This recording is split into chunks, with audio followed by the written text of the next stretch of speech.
Hello dear aspirants, आज हम unit 1 के सेकंड ड्रामा की बात करेंगे कि आप इसे कैसे प्रिपेयर करें, कौन से क्वेश्चंस बनते हैं, कैसे आंसर्स लिखने हैं और क्यों इंपॉर्टेंट है ये प्ले आपके सिलेबस में क्यों दे रखा है। हम इसके बारे में भी बात करेंगे।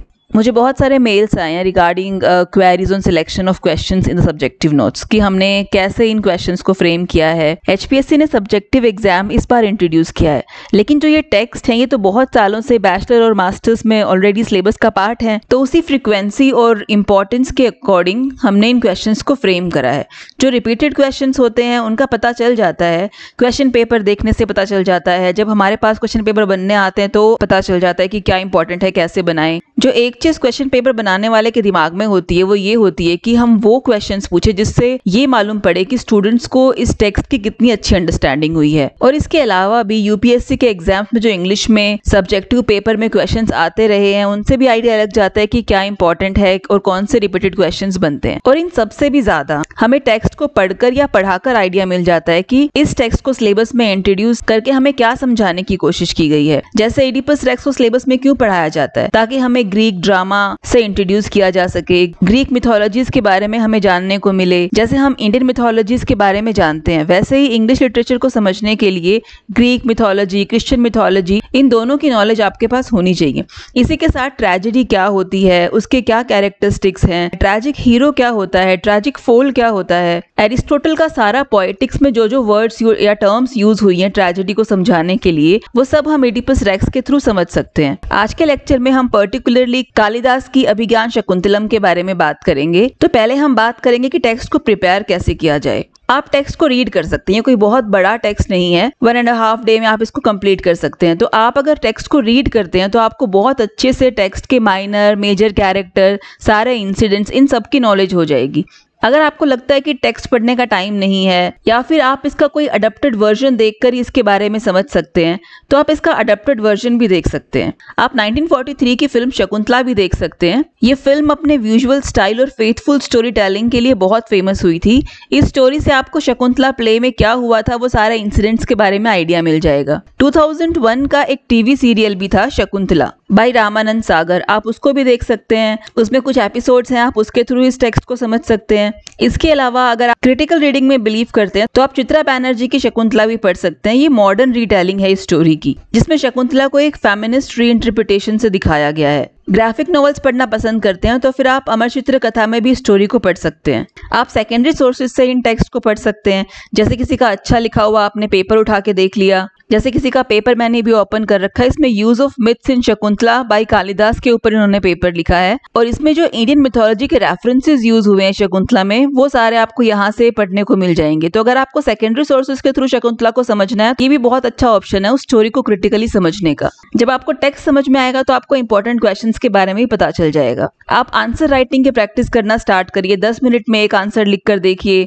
इस एग्जाम को क्लियर करने के लिए आपको राइटिंग प्रैक्टिस करना बहुत जरूरी है। जो सब्जेक्टिव नोट्स हमने इस चैनल पे अपलोड किए हैं उससे भी आपको आइडिया मिल जाएगा कि कौन कौन से तरह के क्वेश्चंस जो हैं वो इस टेक्स्ट पे बनते हैं, क्या पढ़ें, कैसे लिखें। इन नोट्स में आपको वेल स्ट्रक्चर्ड आंसर्स मिलेंगे। जब आपको 15 क्वेश्चंस अटेम्प्ट करने हो, टू द पॉइंट लिखना इंपॉर्टेंट है। You can't beat about the bush. Secondly, language भी एकेडमिक होनी चाहिए, आइडिया क्लियर होना चाहिए एंड ओवरऑल आपका आंसर एक्सप्रेसिव होना चाहिए। तो पहले समझते हैं कि इस टेक्स्ट को सिलेबस में इंट्रोड्यूस क्यों किया था। Literary excellence of Sanskrit drama. सबसे पहले तो Kalidas is considered one of the greatest poets and dramatist of classical Sanskrit literature. उनके जो प्ले हैं वो बहुत सुंदर, उसमें पोएट्री होती है, इमोशनल डायलॉग होते हैं और बहुत वेल स्ट्रक्चर्ड प्लॉट्स होते हैं। इसको पढ़ने से हमें क्लासिकल इंडियन ड्रामा की रिचनेस और उसकी डेप्थ का आइडिया मिलता है। दूसरा रीजन हो सकता है कल्चरल एंड मिथोलॉजिकल इंपॉर्टेंस। ये प्ले महाभारत के एक एपिसोड पे बेस्ड है। It connects with the ancient Indian culture like Dharma, family love and respect for nature. इस तरह की वैल्यूज उसमें दिखाई गई हैं। शकुंतला के कैरेक्टर के थ्रू हम एंशिएंट इंडिया के आइडल्स और लाइफस्टाइल को समझ सकते हैं। तीसरा, इस प्ले की यूनिवर्सल थीम के कारण भी आपके सिलेबस का पार्ट है। This play deals with emotions like love, separation, memory loss and reunion. ऐसे इमोशन सभी कल्चर और जनरेशन में होते हैं, इसलिए शकुंतला की स्टोरी टाइमलेस है। फिर हमें इंडियन एस्थेटिक्स की अंडरस्टैंडिंग भी होती है शकुंतला को पढ़कर। रस थियरी के बारे में समझ में आता है। स्पेशली हमें श्रृंगार रस के बारे में पढ़ने को मिलता है, जिसको हम लोग रोमांटिक मूड भी कहते हैं, और इसके साथ करुणा रस भी है, इसके अंदर पैथोस भी देखने को हमें मिलती हैं। इस प्ले के सीन्स और डायलॉग्स हेल्प करते हैं हमें भारत मुनि के नाट्य शास्त्र जैसे इंपॉर्टेंट एस्थेटिक कॉन्सेप्ट को समझने में। Last but not the list, एक रीजन है global recognition and post colonial value. Did you know Shakuntala was the first Indian play that became popular in Europe, और ये बहुत सी लैंग्वेजेस में ट्रांसलेट किया गया है। ये बताता है कि इंडियन लिटरेचर का ग्लोबल इन्फ्लुएंस कितना स्ट्रॉन्ग रहा है। आज के पोस्ट कॉलोनियल वर्ल्ड में इस तरह के टेक्स्ट हमें अपनी लिटरेरी आइडेंटिटी पे प्राउड फील कराते हैं।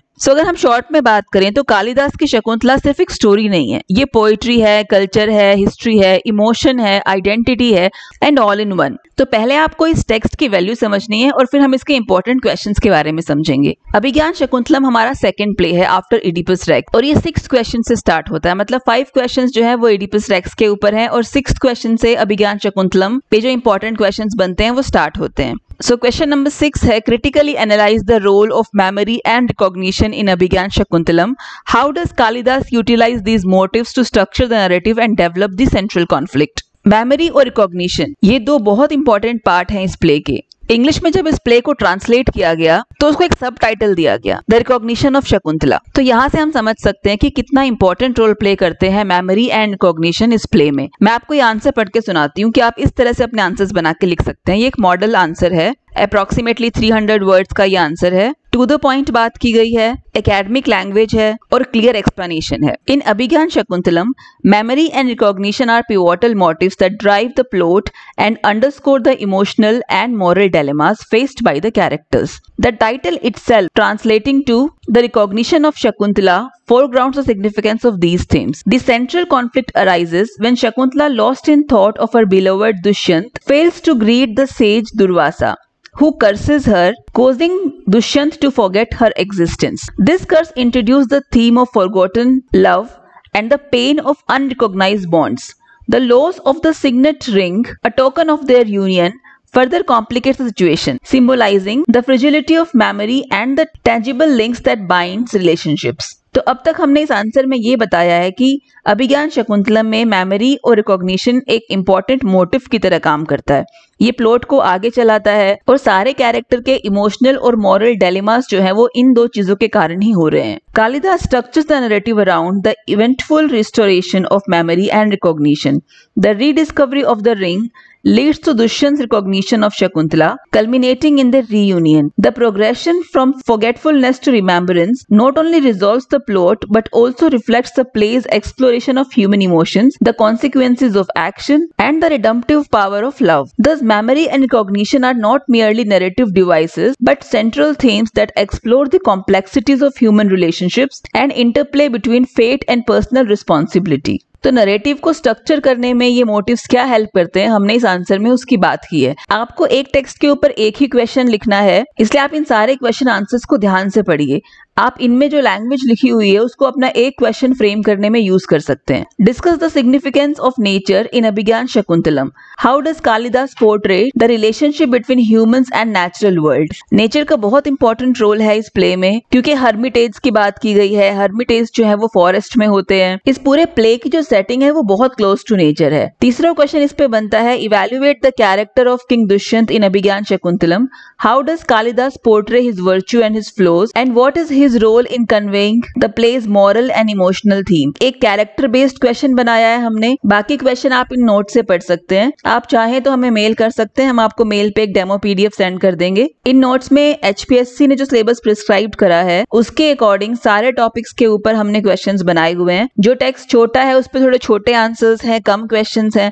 जो टेक्स्ट बड़े हैं उसके ऊपर ज्यादा क्वेश्चंस हैं, लॉन्ग आंसर्स हैं। अगर किसी टेक्स्ट में कैरेक्टर ज्यादा हैं तो क्वेश्चन ज्यादा बनते हैं, अगर किसी टेक्स्ट में कम कैरेक्टर्स हैं तो कुछ कम क्वेश्चंस बनते हैं। सब्जेक्टिव पेपर में आपको ऑब्जेक्टिव के मुकाबले कहीं ज्यादा तैयारी करनी पड़ती है, क्योंकि आपको टेक्स्ट की अच्छी अंडरस्टैंडिंग होनी चाहिए, कैरेक्टर्स के बारे में पता होना चाहिए, प्लॉट कैसा है इसके बारे में पता होना चाहिए, स्पेलिंग मिस्टेक्स नहीं करनी, सेंटेंस स्ट्रक्चर बढ़िया होने चाहिए। ये सब चीजों का ध्यान रखना है आपको सब्जेक्टिव पेपर में। That is why this paper requires more hard work. अगले लेक्चर में एक नया टॉपिक करेंगे हम नॉन फिक्शन वाला पोर्शन कर सकते हैं, एसेज वाला पोर्शन कर सकते हैं। आप कमेंट करके भी बता सकते हैं कि आपको कौन सा टॉपिक मुश्किल लगता है, हमें किस टॉपिक से क्वेश्चंस करने चाहिए। तो अगले वीडियो में मिलते हैं एक नए टॉपिक के साथ, और तब तक के लिए अगर आप कॉन्फिडेंट हैं अपने रिजल्ट को लेकर तो keep preparing, don't waste time, क्योंकि सब्जेक्टिव की तैयारी में बहुत टाइम चाहिए होगा आपको। So stay motivated and keep studying.